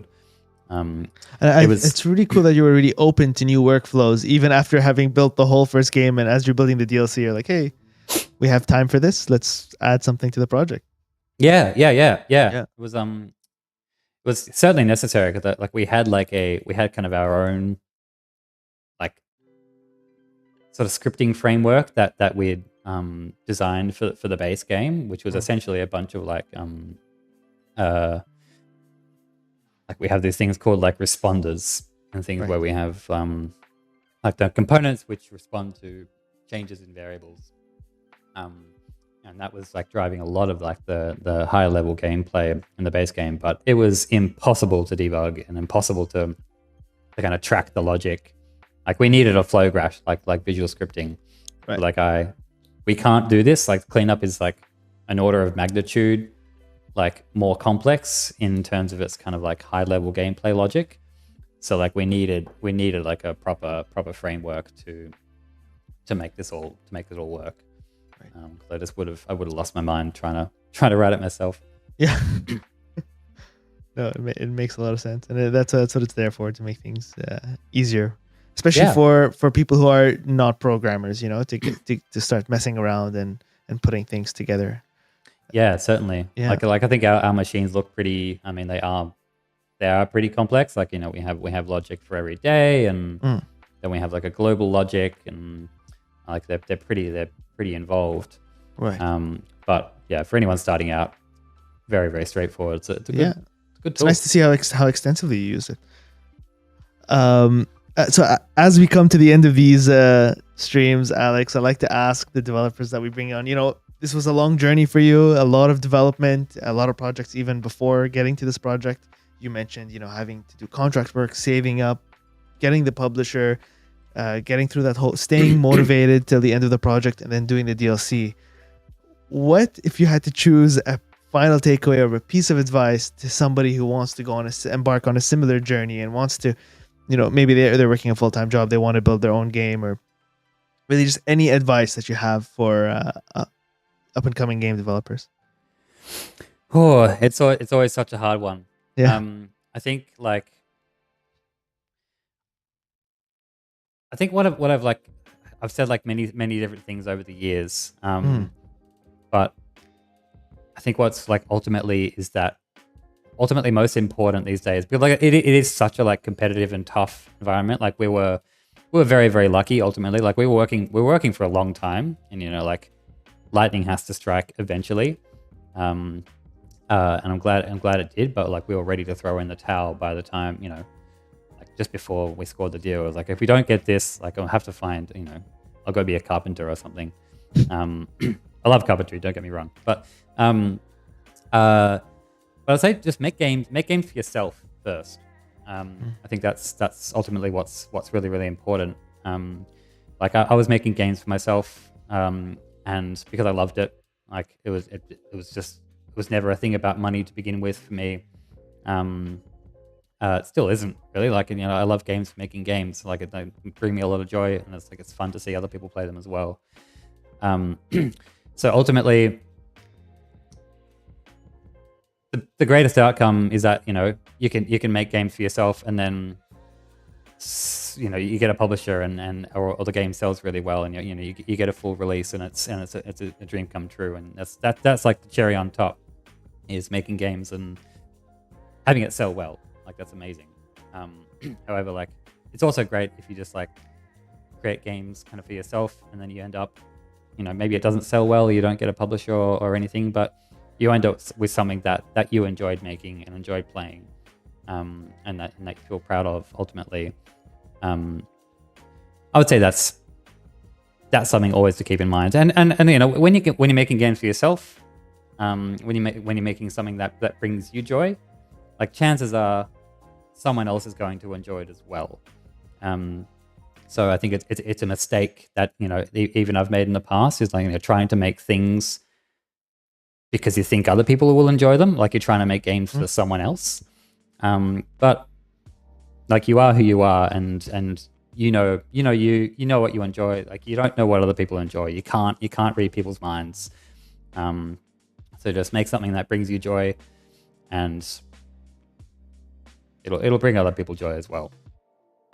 Alex, thank you so much. This stream was an absolute blast. Thank you for sharing your journey with us, sharing all the beautiful tools that you made, the artistic and the technical ones. It was an absolute pleasure. I hope we can have you on again sometime on your next project. I know you're going to take a little break now, a well-deserved break, to kind of take a step back and find the next thing you want to work on.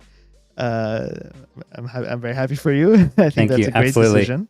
Yeah, absolutely. Yeah. And thank you to everybody who joined us in the chat on YouTube and on Twitch. Please make sure to check out the game. We've dropped the link to the game in the chat. Go pick it up, and the DLC as well. And subscribe to us here on YouTube and on Twitch so you can get notified every time we go live with another show. Thank you so much, everyone. See you next time. Thanks so much. Ciao. Bye-bye.